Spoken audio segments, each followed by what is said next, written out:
Βάφω το πληκτρολόγιο του αγοριού μου και για σήμερα έχουμε το I. Και τι καλύτερο από τους Incredibles.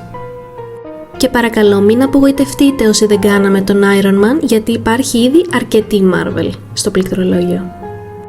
Περνάω μαύρη βάση και σιγά σιγά δημιουργώ το σχεδιάκι μου. Πρώτα βάζω το κεντρικό που είναι το κίτρινο και έπειτα το πορτοκαλί.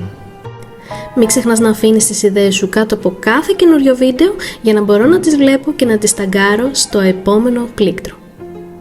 Έτοιμο, πάμε να το βάλουμε πάλι πίσω στη θέση του και είμαστε έτοιμοι. Εσύ, ποιο λες να είναι το επόμενο?